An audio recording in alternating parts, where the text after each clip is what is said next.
Good afternoon, everyone. What a blessing it is to be out to see each and every one of you and to get the invitation to come out, even to be a part of it. And really, one of the favorite aspects of it is being here, not only the speaking aspect, but being able to listen to the tremendous men who've spoken before me. And what a necessary topic in this world in which we live in today. I was thinking back in preparation for the lesson of assisting fractured homes. And you know, I've been in full-time ministry work now for almost, or I guess a little over a decade now.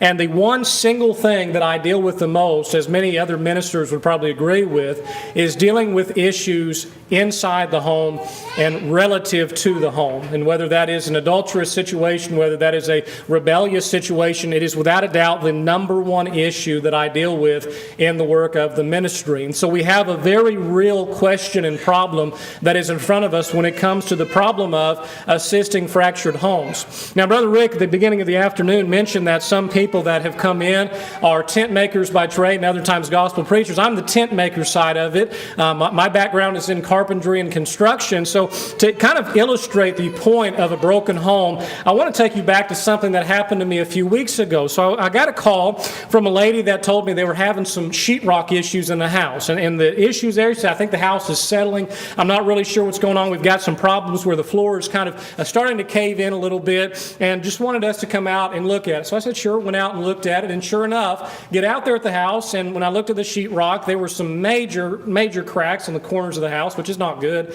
And I found it was everywhere. I mean, just everywhere you go in the house. And I got towards the middle of the house, and it was a literal 4 to 5 inch gap in the sheetrock, which if you're in the house, that's not good. That's the opposite. You don't ever want that. And we did a little test. I accidentally kicked a marble and followed the marble all the way into the house to the low point of the house. Well, come to find out, as sadly a lot of these houses are, this was a beautiful older house. Well, somebody had watched a little bit too much HGTV, and they said, hey, we're going to take out a load-bearing wall. Okay, think about that for a second. Well, the main load-bearing wall they took out was the main wall in the house, and it was a 2-story house. And they decided to take it out, so I crawled underneath and we found the culprit. The main supporting beam was now in shambles. It had fallen off. It had actually gotten so much weight on that spot that it had broken the block underneath it. I've never seen something like it. It was unbelievable. And so the question is, what now? Whenever we consider assisting fractured homes, you know, we've heard some tremendous lessons on building the ideal home, what it takes to have the home that is found in the Bible, the godly aspect of home. But very sadly, the situation is we find the homes and the people that we are dealing with, it's already in disarray. And so the question is for us, okay, how do we deal with a fractured home? What exactly are we to do with a home that is already in shambles? We have a situation where perhaps the child has rebelled, perhaps you have the husband that has left his wife, or vice versa, or there's a broken home aspect to it. You know, what do we do whenever we find a broken home? Now, I look out and I think, you know, I'm literally the definition of preaching to the choir today. I look out and I see beautiful families that are with us. And I still will guarantee you that amidst us, we either are involved or know of a family member or a close friend that has or are involved in a broken home. I don't know any family that is not have at least one member or know somebody very closely related to their family that does not have a portion of a broken home within it. Now, you think about why that is. We've heard some tremendous men speak on why that's the case, and we see a lot of the societal influence. We know one of the things we've seen over the years is the decline of morality, the decline of righteousness. We see a lot of these different vices. I'll show you a couple of statistics on the screen. Now, this is not necessarily showcasing what we can do about the problem, but illustrating that we have a problem. Now, here on the screen, what you will notice is this is going to be a chart. This is U.S. only. This is children by age, considering the percentage of U.S. children who have grown up with both biological parents in the home. Now, I want you to notice on that figure that it starts at 65%. The bottom portion of that chart is the age, and you'll notice as they grow up, what happens to the numbers. As a child grows up, unfortunately, the statistics begin to fall, and we find parents leaving the home to where we get to the point where 17 years old, the numbers fall to below 40%. Friends, let me tell you something, that's a problem. That's a problem, and our kids are facing that problem. Whenever we consider the effects of such a thing, here on the screen now is going to be pictured adolescents suspended or expelled from school, and it's categorized very interestingly by family structure. Now, friend, do you think that's a coincidence? Do you think that having both mother and father in a home, raising up and rearing children in a godly way, do you think God knew what he was talking about? Boy, you better believe it. Whenever we think about understanding what a broken home is, I want you to consider that a broken home, that it extends beyond what we might consider to be the physical aspect. If I say the statement of a broken home, you probably think of a mom or a dad that's not there. But a broken home can be more than just the physical aspect of it. Do we have broken homes spiritually? Do we have broken homes where a mother or father, perhaps one of them is faithful and one is not? Do we have children who are rebellious, some who have left the home, some who have left in rebellion and gone off into the world? We absolutely do.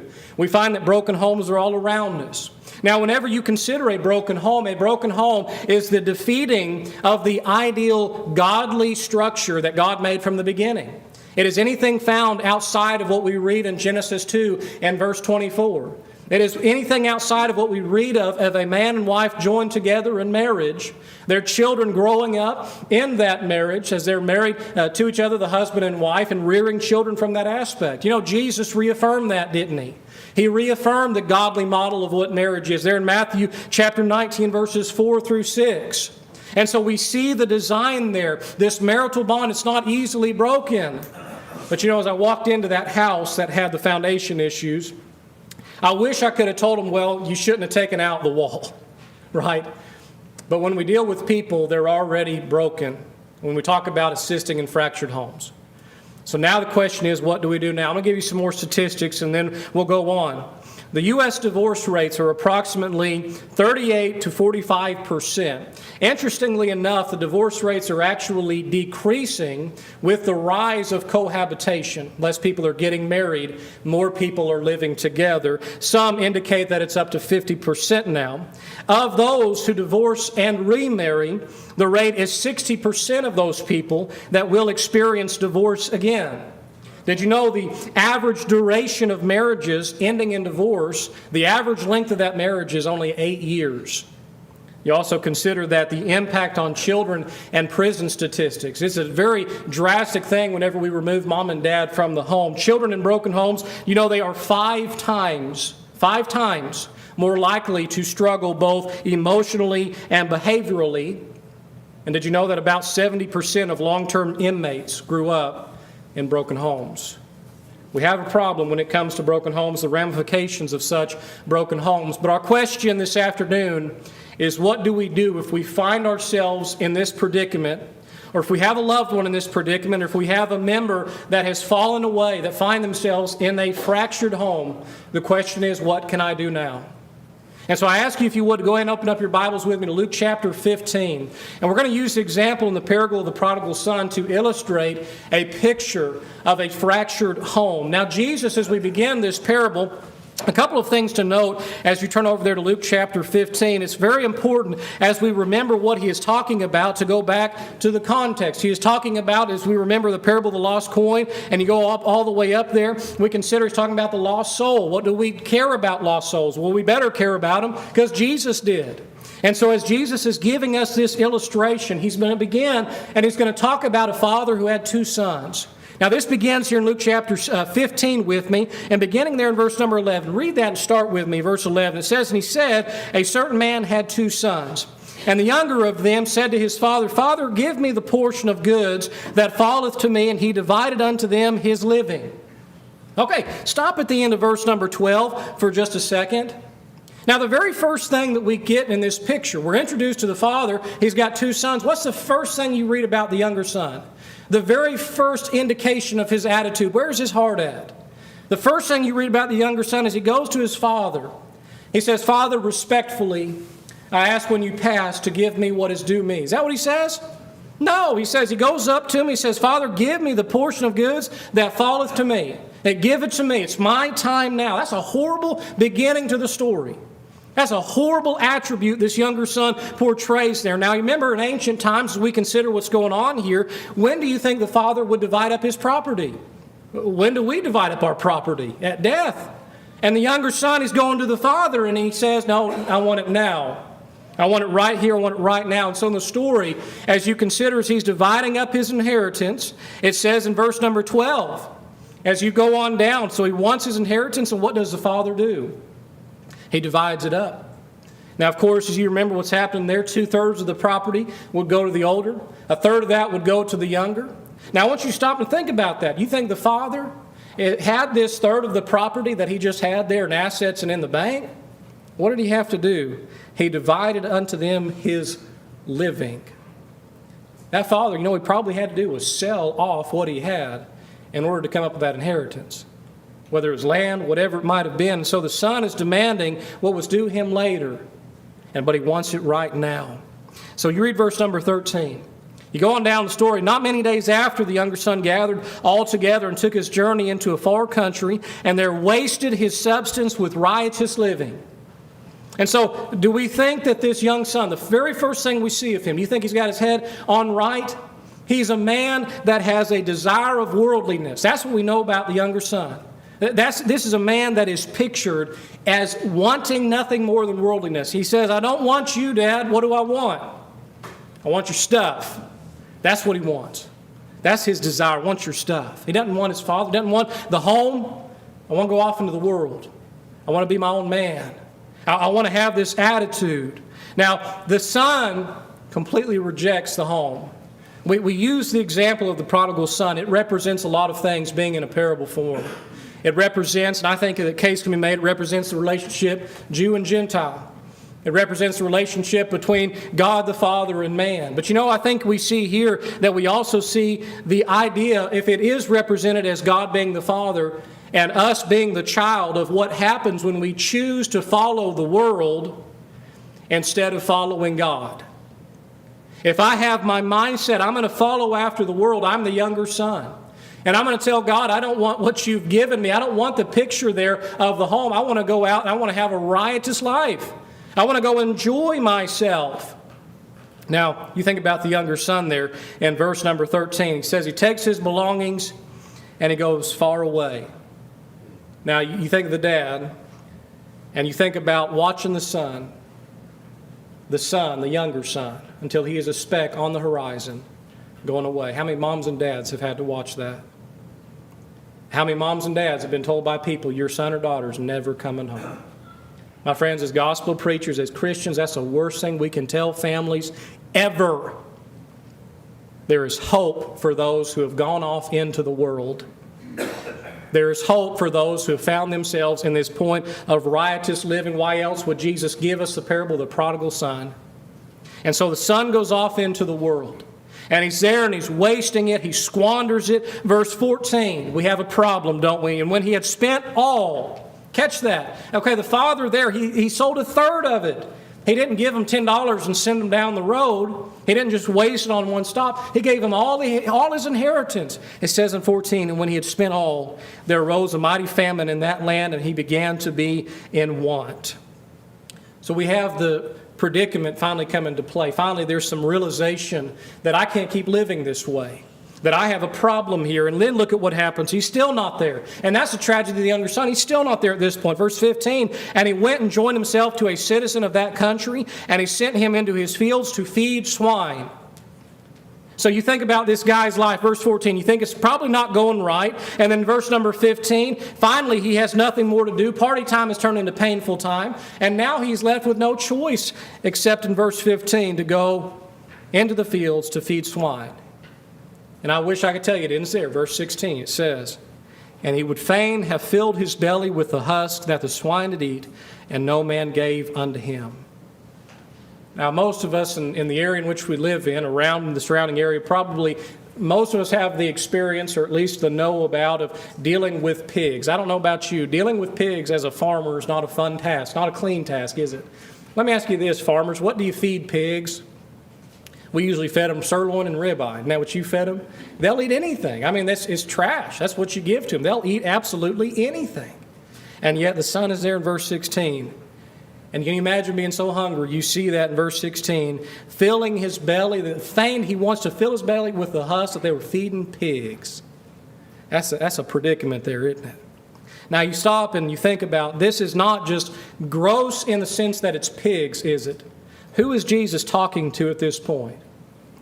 You know, as you consider the Jewish audience, what are they thinking about this? I mean, how much worse can you get?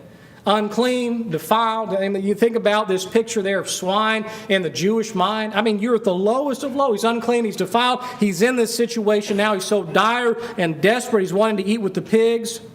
But I want you to read the very end of verse 16. It says, and no man gave unto him. You know who your friends are, don't you, real quick, whenever you hit rock bottom. And isn't that the tragedy?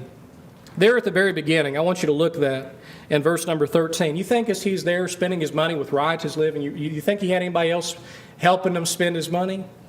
Where are they? They're not there, are they? He's alone. He's alone. You know, from the beginning of our story, verse number 11 down through verse number 16, it's a story of rebellion, isn't it? It's a rebellious story. It's a rebellious man. He rebels against his father. And you notice there that it doesn't say at the end of verse 16, it doesn't say anywhere in the text here that he goes out into the world and he lives happily ever after. That's a fairy tale a lot of people have, a lot of spouses have, that are in themselves and find themselves wanting to pursue worldliness rather than righteousness. The idea that the grass is greener, the idea that there's something more out there outside of my marriage. And you notice the story never ends, though, with, and they lived happily ever after. We do not live happily ever after whenever we are consumed with worldliness. We can't. There are two things that are incompatible. He found himself hungry, starving. Now, do you think that's the only story in Scripture, sadly, that deals with fractured homes? No, unfortunately it's not. How about the story in 1 Samuel 2, story of Eli and his sons? And that's a sad tale there. Eli's sons were corrupt. They were the picture of rebellion. They were the picture of rebellion not just against their earthly father, but against who? Against God. They were rebellious sons. And so Eli there, finding this is the consequence of rebellion. You think of any other examples? Off the top of your head, how about David and Absalom? You consider that's in 2 Samuel chapters 15 through 18. Here's another rebellious son. Here's another situation there of rebellion. And Absalom's rebellion against his father. And David in that heartache. You notice that it never ends well when we have a rebellious heart. Not for us, not for the father. And especially this case, if we look in verse number 11 and following, as the man, if he is God in Luke chapter 15, and using that as our parable example, what does he think about us whenever we go off in rebellion? We rebel against him by not living with our spouse. When we go off into rebellion as children from our homes to go out into the world and to spend our lives in riotous living, what does God think?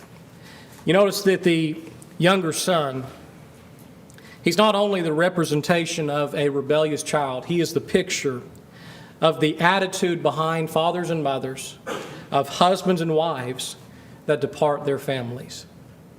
He is the picture of rebellion.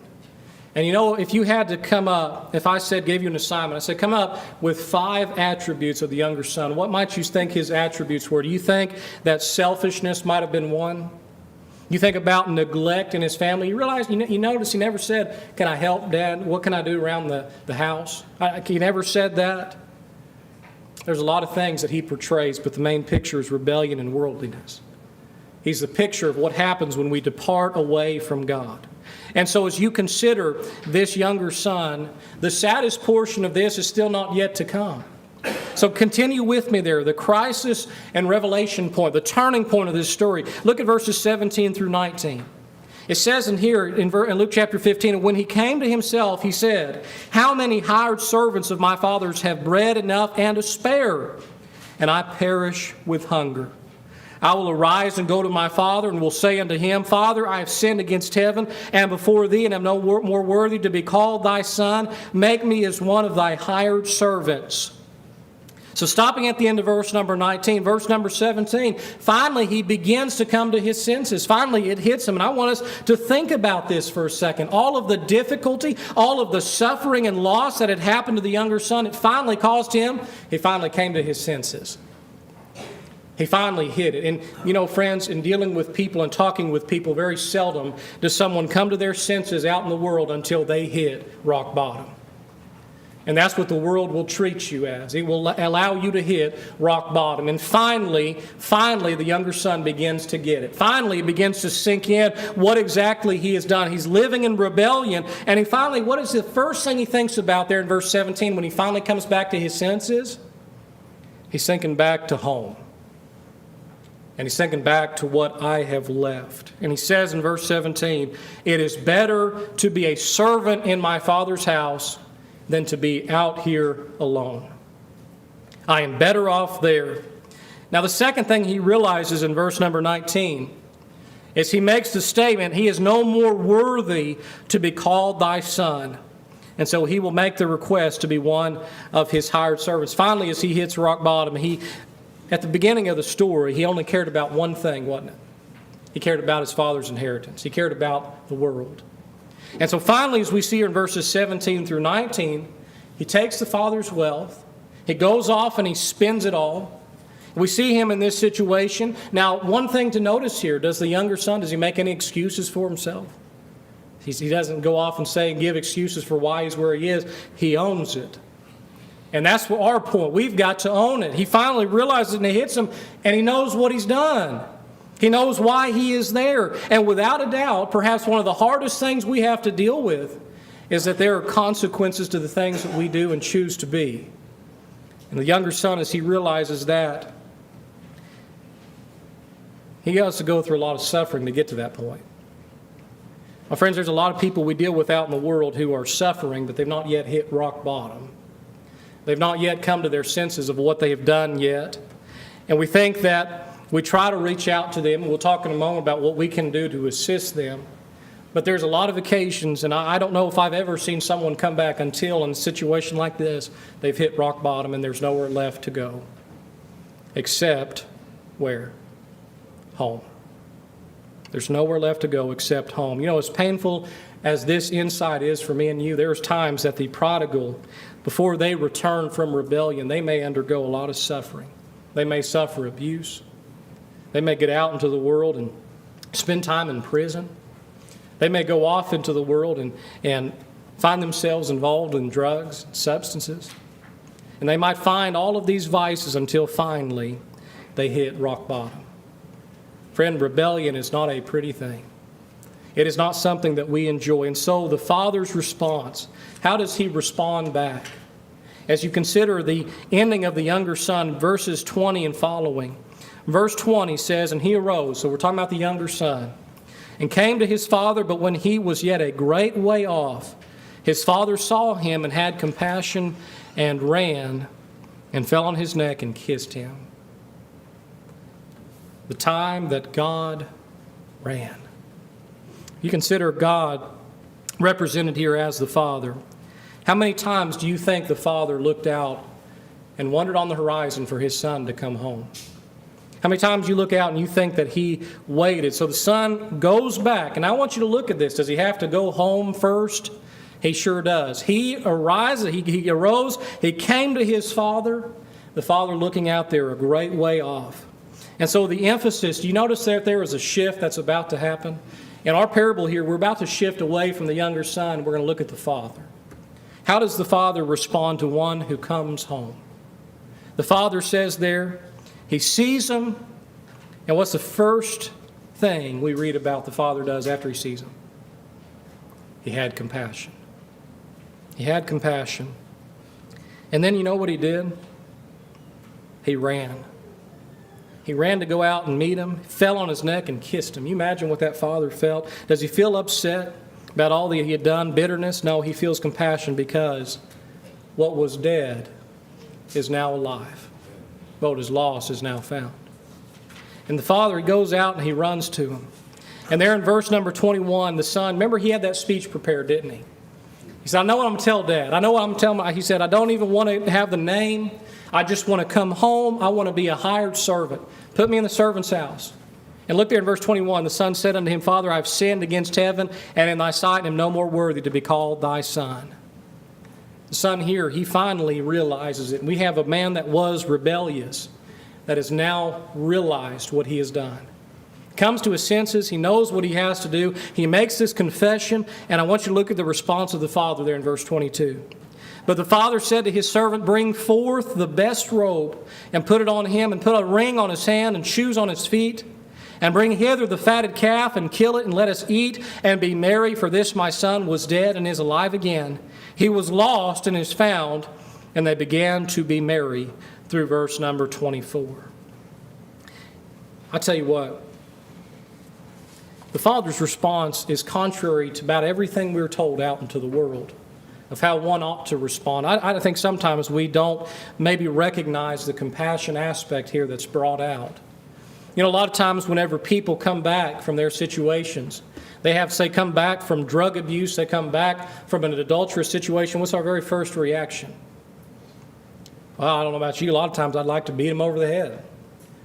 But you know, when they come back in the way the Son did, in verse number 21, he makes confession, knows what he did. The Father, in his compassion, he is merry. And the reason being there is in verse number 24, for this my son was dead and is alive again. He was lost and is found. So, you go kill the expensive calf. You go get the expensive robe. You put a ring on his hand, you put shoes on his feet. Now, when Jesus started this in Luke chapter 15, if you go all the way back up there in verse number 6, he's talking about the lost sheep, how valuable that one lost sheep is. And then you read there in verse number 9, when that lost coin is found, that same idea. Now we see the Father calling for celebration because that which was lost is now found. He has come home. Now, as you stop and you think about this, what this means for you and I, as we consider what we do with a fractured home, in our families, how important is it to build a home the right way the first time? Now, I think every sermon we've heard so far, we know how important it is. But what do we do when we come up on a house that needs a full remodel? Do we bulldoze the house? Because a lot of times that's the answer we give. There's nothing I can do for you. There's no way I can help you. No. When we see these fractured homes, it's time to find the problem and fix it the right way. Fix it the right way. What does this involve? What does it involve from you and me?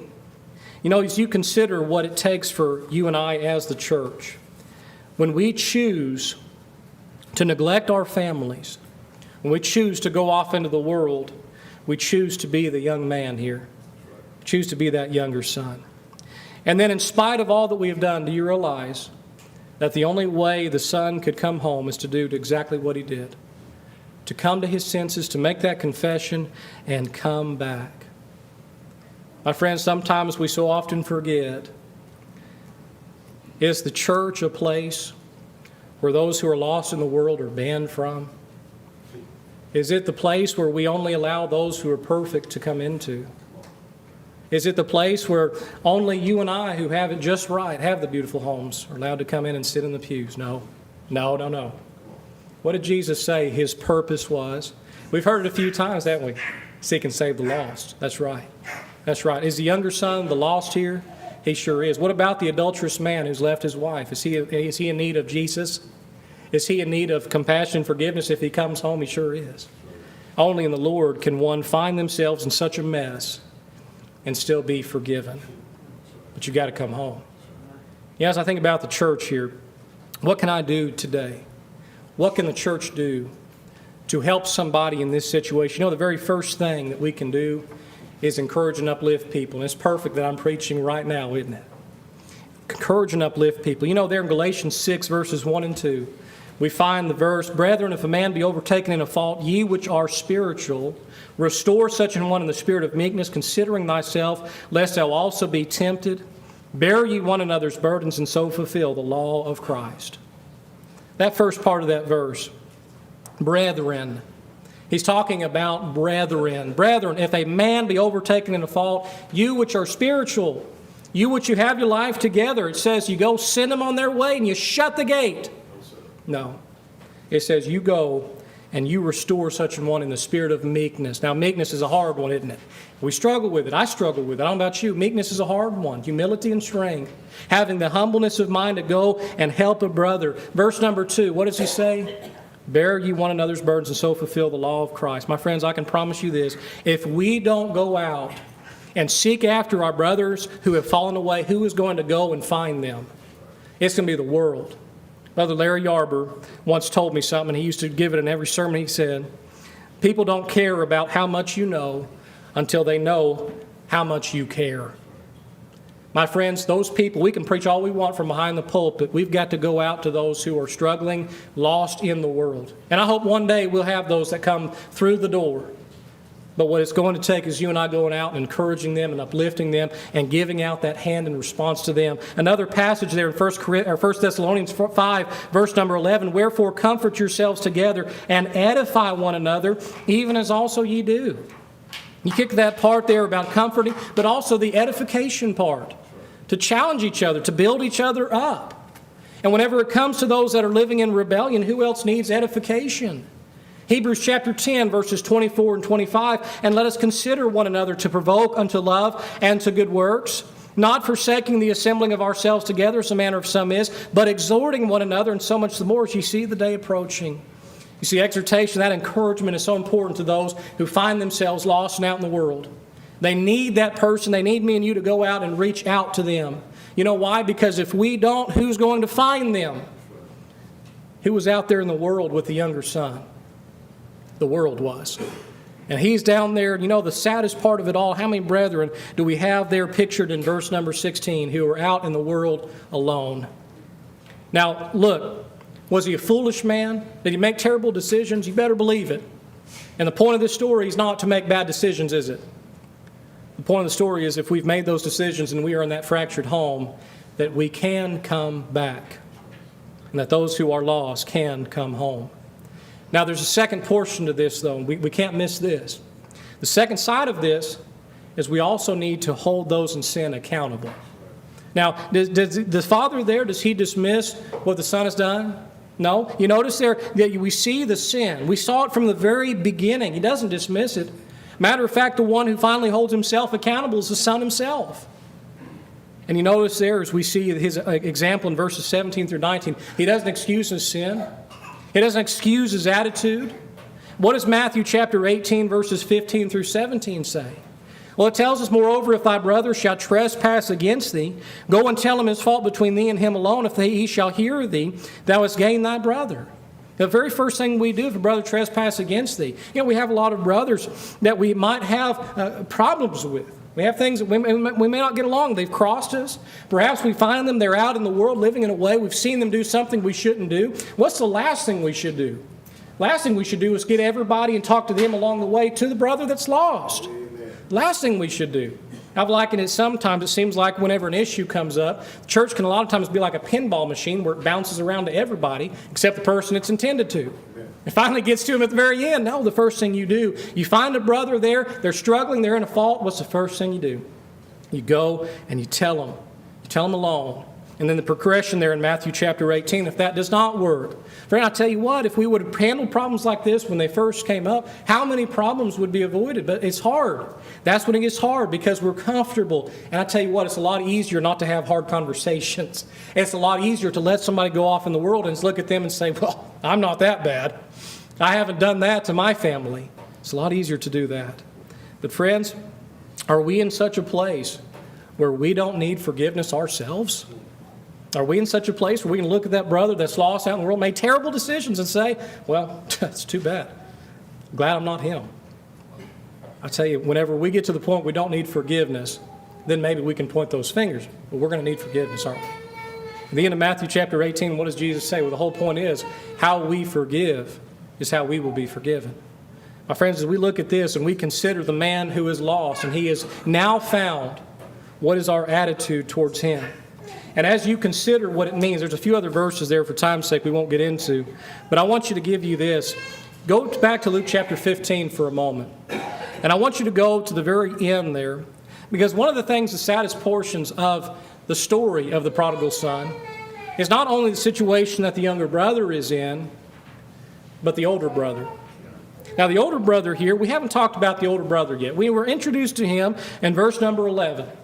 We knew he had two sons, and obviously if one's younger, one's going to be older. But that's really all we know about him. And so if you go back there in verse number 25, now if we stopped at the end of 24, we think this is great. This is something there that everybody's accepting him. They're welcoming him back. But you know what's sad is in verse 25 and following, a lot of times the elder son represents how we treat those who come back. In verse 25 it says, "Now his elder son was in the field, and as he came and drew nigh to the house, he heard music and dancing, and he called one of the servants and asked what these things meant. And he said unto him, Thy brother is come, and thy father hath killed the fatted calf, because he hath received him safe and sound." So stop there. So the older brother, he's out in the field, and he sees this scene. There's music, there's rejoicing. He's wondering what's happening here. He sees there that they're getting the fatted calf, and he's told why. Now, if you're the older brother, you would think the response would be, man, he's back. But what do we read in verse 28? And he was angry. That's interesting, isn't it? He's mad that the younger brother is returned. It says, and would not go in. Therefore came his father out and entreated him. Do you notice the father went to both sons? Unfortunately, two different situations. Both of them, the father had to go out and get the older son. He said, I won't even go in. He's mad, he's angry, and he entreated him. And he answered him there in verse number 29. And he answering said to his father, Lo, these many years do I serve thee. Neither transgressed I at any time thy commandment, and yet thou never gavest me a kid, that I might make merry with my friends. But as soon as this thy son was come, which hath devoured thy living with harlots, thou hast killed for him the fatted calf. Now look there in verse 31. See, the older son, what is he mad about? He's mad that I guess his father wasn't rejoicing every day that the older son was there. He's where he should be. And so he's upset that he's not getting this reception. Now, there's an attribute here that both sons have in common. Did you catch it? They're both concerned about selfishness. The older brother, you see what's sad about him, yeah, he's there, but what's he concerned about? It's still him. He's not worried about his younger brother. He's not worried about him. And so the father says, as you keep on reading there, in verse number 31, and he said unto him, Son, thou art ever with me, and all that I have is thine. It was meet that we should make merry and be glad, for this thy brother was dead, and is alive again, and was lost, and is found, through verse 32. You know, as I stop and think about this parable, we make the example of fractured homes. We make the example of all these families that are in the situation that there are members of that family out in the world. And one of the biggest factors of them coming back and remaining faithful is what we do when they come back. What do we do when they come back? Do we treat them like the older brother? Say, I've been here this whole time. You need to get back where you came. You need to get back into the world. Or do we treat them as the Father? You know, as I consider, and as you and I stop and think about the problems that we face in our life, it's so very easy for us to forget that while the ideal home is a godly home, there are so many out in the world that find themselves not in one. But my friends, I want to tell you something right now. That does not mean there's not any hope left for them. There is hope. And you know why there's hope? Because of Jesus Christ, there is hope. That's the only reason that there is hope. Remember back there in Matthew chapter 9. Matthew chapter 9, as Jesus is confronted with a problem there the Pharisees have with him. And verse 10 gives you the context. And it came to pass as Jesus sat at meat in the house, behold, many publicans and sinners came and sat down with him and his disciples. And when the Pharisees saw it, they said unto his disciples, Why eateth your master with publicans and sinners? But when Jesus heard that, he said unto them, They that be whole need not a physician, but they that are sick. But go ye and learn what that meaneth, I will have mercy and not sacrifice, for I am not come to call the righteous, but sinners to repentance. My friends, as you and I face the storms of life, as we face problems in the family unit and the family structure, let us always remember that there's hope as long as we have life, of the lost prodigal son coming home. But it takes us a lot of times to encourage them, to reach out to them, to bridge that gap, to make sure that they are out there and not alone, that we go out. Now, does that mean the prodigal son will always come back? No. Many stay out in the world. Many live out in the world, and they will die out in the world. But when it comes to the home, there is hope where there is life because of Jesus Christ. Let us never forget that our mission here is the same mission of Jesus, to seek and to save the lost. I want to close with one final passage. coming from the book of 1 Corinthians. In chapter 6, Paul writes in verses 9 through 11, "Know ye not that the unrighteous shall not inherit the kingdom of God? Be not deceived, neither fornicators, nor idolaters, nor adulterers, nor effeminate, nor abusers of themselves with mankind, nor thieves, nor covetous, nor drunkards, nor revilers, nor extortioners shall inherit the kingdom of God. And such were some of you. But ye are washed, but ye are sanctified, but ye are justified in the name of the Lord Jesus and by the Spirit of our God." Perhaps there are some that struggle with this. Perhaps you are the one that has found yourself in the state of fornication, of adultery. Perhaps you're one that finds themselves struggling with the effeminate side, abusers of themselves with mankind, Paul writes. You know you don't have to stay that way. You don't have to stay in the state of the world and to stay lost. Like the prodigal son, we too can find redemption. And it is only in Christ that the rebellious can be made whole, that the prodigal can come home, that the adulterer can be forgiven, the drug abuser can come back, only in Christ. As we think of the story of the prodigal son, as we look at families in the world that are struggling, let us do our part to not give up hope, to bridge that gap, to encourage them, to uplift them, to make sure we're not passing on sin, to hold sin accountable. But when they do decide to return, that we welcome them back with compassion, with open arms. And I promise you one thing, friend, that attitude we have when they come back, it'll make all the difference. I told you the start of the story about the house that was falling into itself. Several years ago, Brother Yarber and I were approached with a lady that had 3 children, one of which was older, getting older in years. I say older, they were in the college level, one that was in middle school and a younger child. And this particular lady had a tremendous problem. Her husband had decided to leave her for a man. Terrible situation. And the children, as they were involved in the situation, as we know, faced the brunt of the issue. As we considered the problem this lady faces, the question was, what can I do now? And wouldn't you know that despite the fractured home she was in, that all of those children today are faithful. You know why? Because of the Lord's church helping her and because of her desire to remain faithful. And that's why. I'm proud to say her son, the middle one, now is a gospel preacher.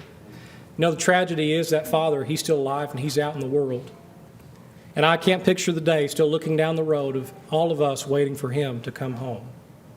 But until then, we have to do what we can to help assist those in fractured homes, to build them up, support them, encourage them, and ultimately give compassion where we need to. Because ultimately, it's the Father that gave compassion to us. Thank you, friends.